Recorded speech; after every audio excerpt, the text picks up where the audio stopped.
sacred vow broken before the ink could dry. On the night she was meant to become a queen, Genevieve found her destined mate in the arms of another. Instead of weeping, she did the unthinkable. She surrendered her crown to the one man her husband feared most. The heavy oak doors of Æthelgard Keep were sealed against the biting winds of the northern winter, but inside the great hall the air was thick with the scent of roasted venison, spiced wine, and the suffocating weight of political expectation. It was the winter of 1243, a year recorded in the private ledgers of Lord Commander Harrison Frey as the season the Great Alliance was forged. Lady Genevieve of House Ashdown stood before the high altar, a slender frame enveloped in heavy ivory silk and silver threaded embroidery. She was a vision of duty, her auburn with pearls, her chin held high as Bishop Aldous Wainwright recited the ancient sacred binding rites of the lycanthropes. Beside her stood Alpha Tristan of House Valerius, the charismatic and fiercely ambitious leader of the Moonfall Pack. He was a man carved from marble, with piercing blue eyes and a jawline that had charmed half the continent. This marriage was not born of sweeping romance, but of dire necessity.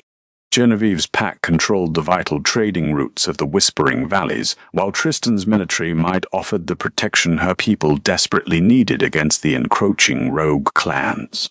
Yet, as Tristan took her hand, his thumb gently tracing the knuckles beneath her lace gloves, a genuine smile touched his lips. In that fleeting moment, Genevieve allowed herself the dangerous luxury of hope. Perhaps, she thought, duty could blossom into love. The ceremony concluded with the exchange of the ceremonial silver daggers, a pledge of eternal protection. The great hall erupted into roaring cheers, the sound echoing off the ancient stone walls. The wedding feast that followed was a dizzying blur of toasts, lively lutes, and the stomping of heavy boots.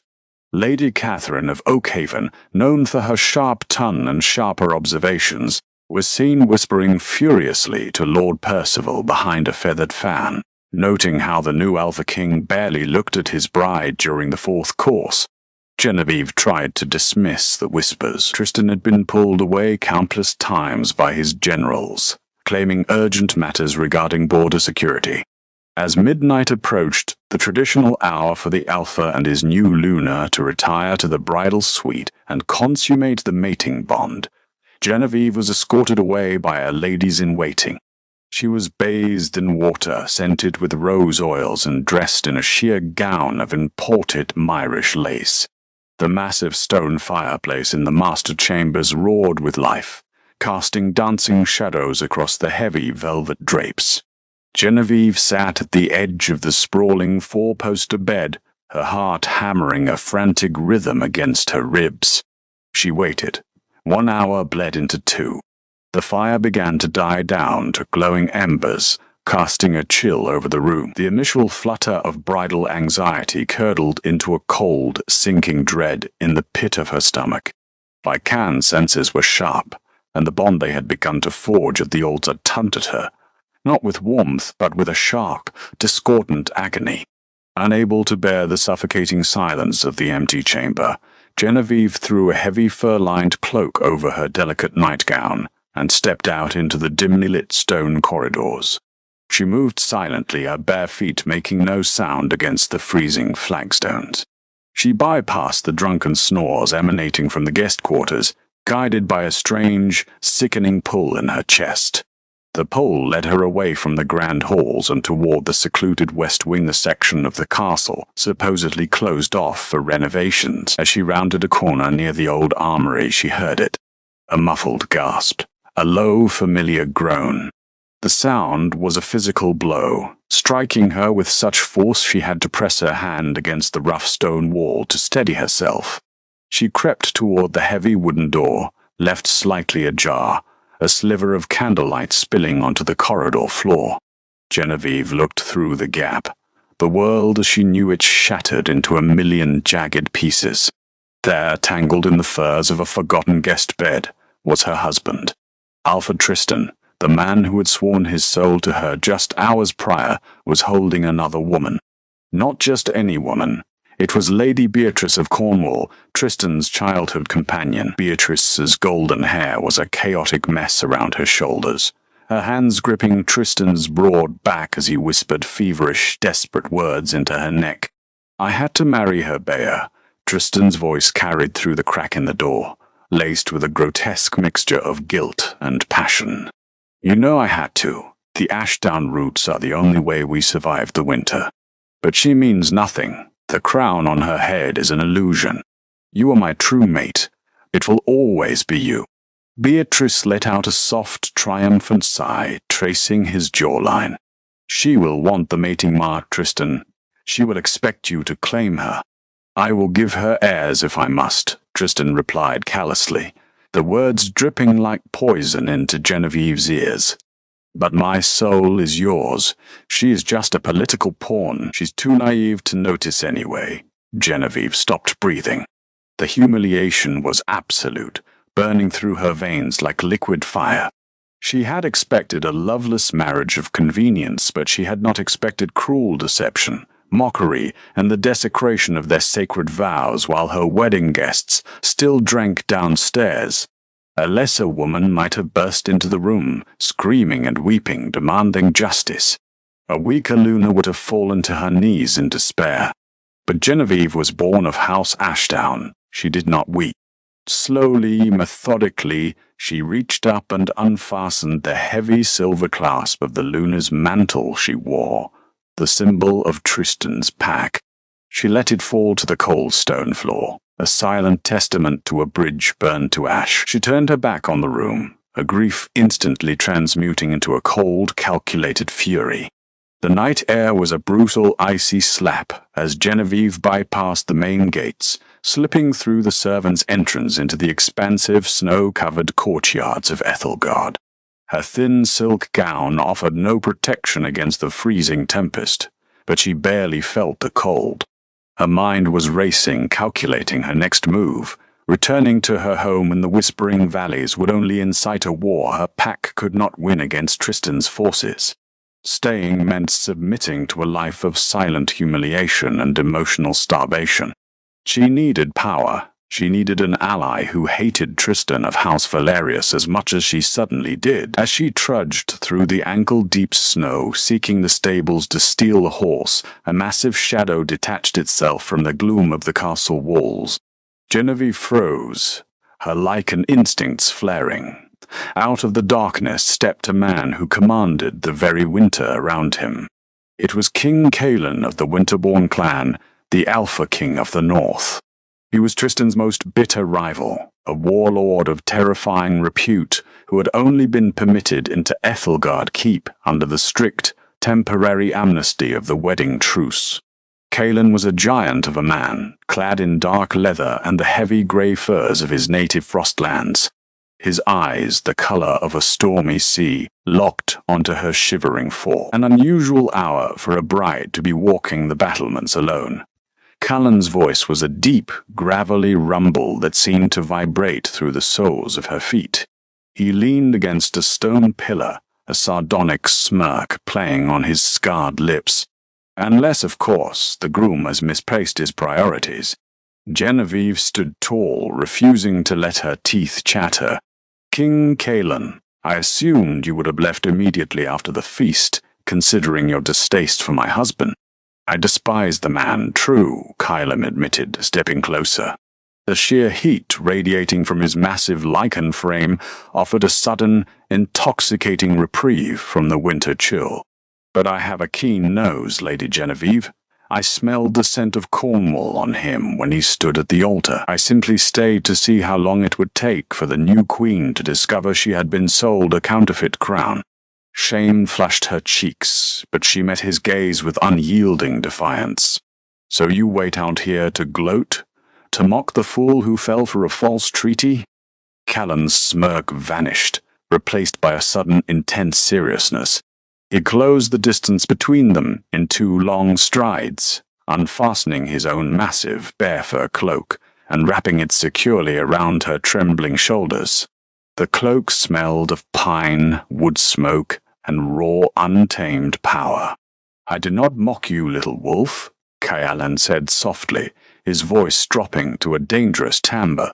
I pity Tristan. He is a fool who possesses a diamond and treats it like common glass. He thinks he has secured the Ashdown roots, but he has only secured his own doom by leaving you unguarded.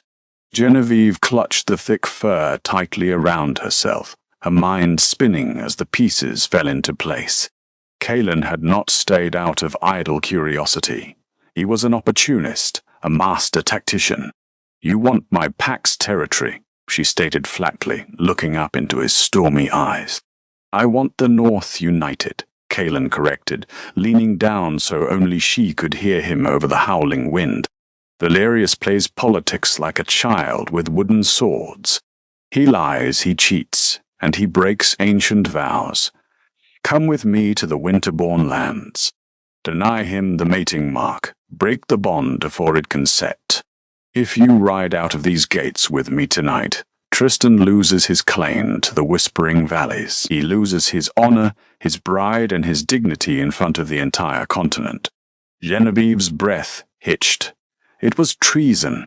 It was scandalous. It would be the greatest betrayal the Lycan courts had seen in 3 centuries. And what do I become? She challenged, her voice steady despite the adrenaline coursing through her. A hostage in your icy fortress? Another pawn in a different king's game? Kyalan reached out, his large, calloused hand gently tilting her chin up. There was no deceit in his gaze, only a raw primal honesty that terrified and thrilled her in equal measure. You become my queen. Not a shadow hidden in the West Wing. Not an incubator for a cheating Alpha's heirs. I offer you an equal seat at my council. I offer you vengeance, and I offer you the absolute ruin of the man who humiliated you. The sounds of distant commotion began to drift from the keep. Someone had found her discarded mantle. Voices were beginning to shout her name. The alarm would be raised in moments. Genevieve looked back at the imposing stone walls of Ethelgard. She thought of Tristan's mocking words, of Beatrice's triumphant sigh. Then she looked at the towering Alpha King of the North, offering her his hand in the freezing dark. It wasn't just an escape, it was a declaration of war. Do you have a fast horse, King Kaylan? Genevieve asked, a dangerous, beautiful smile finally breaking across her face. Kaylan's eyes flashed with predatory delight. For my queen? I have the fastest beasts in the realm. Without another word, Genevieve took his hand. He lifted her effortlessly into the saddle of his massive midnight black destrier, vaulting up behind her. As the great alarm bells of Ethelgard finally began to toll, ringing out into the frantic night, King Kaylan spurred his horse forward. They shattered the quiet of the courtyard, bursting through the heavy iron gates and vanishing into the blinding snowstorm, leaving a furious, broken groom to wake up to the ashes of his own deceit. The journey across the jagged spine of the Frostpeak Mountains took 3 grueling days, a trial of ice and endurance that would have broken a lesser woman. Yet, as Genevieve rode securely against King Kaylan's broad chest, sheltered from the lethal blizzards beneath his heavy bearskin cloak, she felt a profound, exhilarating liberation. The biting wind stripped away the last remnants of her humiliation, leaving only a hardened resolve. Kaylan did not speak much during the ride, but his actions spoke volumes. He offered her the best rations, ensured she was warmed by the fire during their brief encampments, and, most importantly, he looked at her not as a fragile prize, but as a fellow survivor. When the towering obsidian spires of Eagle's Crag Keep finally pierced through the dense winter fog, Genevieve gasped. Kaylan's fortress was a marvel of savage architecture, built seamlessly into the side of a sheer mountain cliff. It was a place of imposing strength, far removed from the overly decorated, politically soft halls of Ethelgard. As they rode through the massive iron portcullis, the Winterborn pack gathered in the courtyard.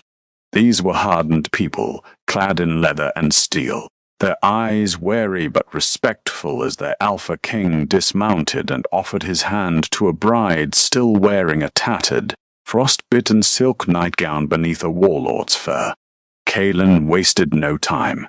He summoned his inner circle to the great hall of Eagle's Crag within the hour. The room was warmed by massive hearths and lit by iron chandeliers. Around the scarred oak tables sat the pillars of the North. Lord Richard Montgomery, a grizzled veteran missing his left eye, Lady Margaret Hale, the pack's fiercely intelligent master of coin, and Captain Elias Fletcher, the shadow walker who commanded Kaelin's spies. You bring a Valerius bride into our stronghold, my king. Lord Montgomery grunted, his solitary eye fixing on Genevieve with deep suspicion. Tristan will use this as an excuse to march on our southern borders. He will claim we abducted his queen. Let him claim what he will, Kaelin rumbled, taking his seat at the head of the table and gesturing for Genevieve to sit at his immediate right, a position of unparalleled honor. The marriage was unconsummated. The sacred bond is void. Lady Genevieve is here of her own volition.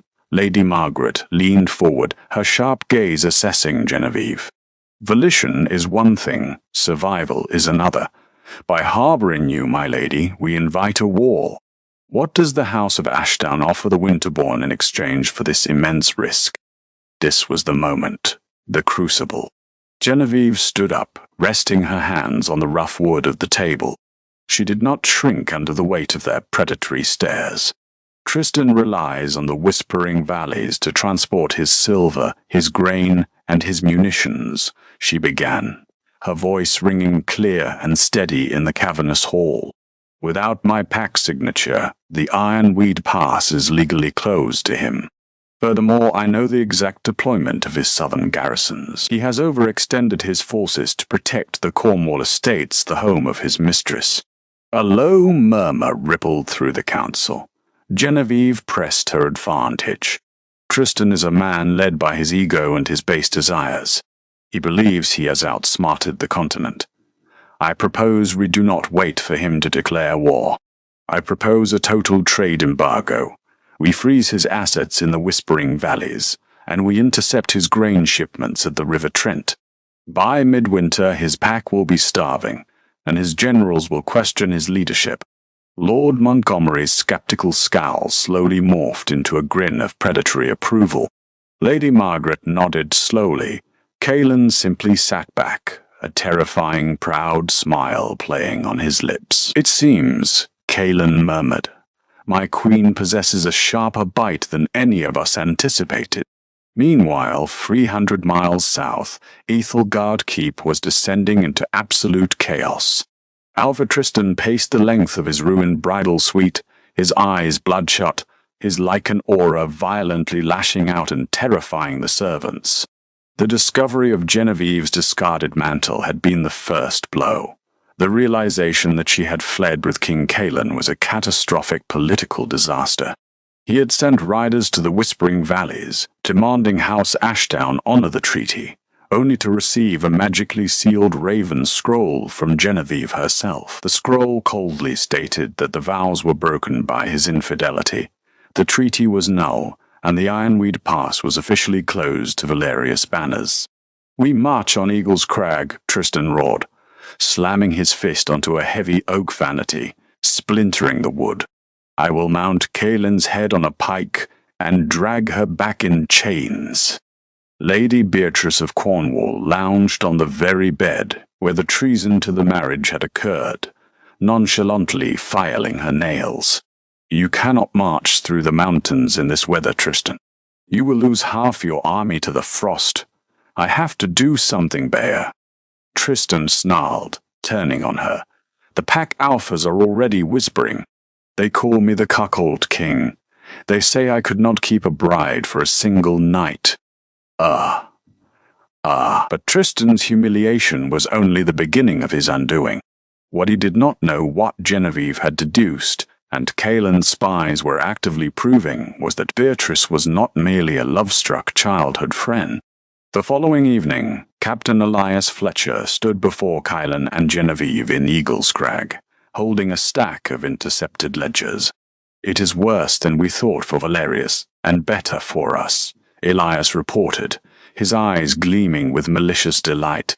Lady Beatrice has been siphoning Valerius gold for the past 2 years. She is secretly funding the rogue clans of the Eastern Steppes. Her goal was never just Tristan's heart. It was to weaken his pack from the inside so the rogues could overwhelm the eastern border. She kept him distracted on his wedding night deliberately, to ensure the Ashdown alliance failed. Genevieve looked at Kaelin, the final puzzle piece snapping into place. Tristan had not just betrayed her, he had blindly sold out his entire kingdom for a woman who was actively engineering his destruction. "We don't need to fight him," Genevieve whispered, a cold, calculating light in her eyes. "We just need to let him bleed out." By the time the dead of winter gripped the continent, the Valerius pack was on the verge of total collapse. The trade embargo masterminded by Genevieve had choked Tristan's supply lines. Without the grain from the Whispering Valleys, food riots broke out in his lower districts. Furthermore, Elias Fletcher had meticulously leaked the ledgers detailing Beatrice's treason to Tristan's top generals. When Tristan finally discovered that the woman he had ruined his marriage for was a traitor funding his enemies, the betrayal shattered his mind and his authority.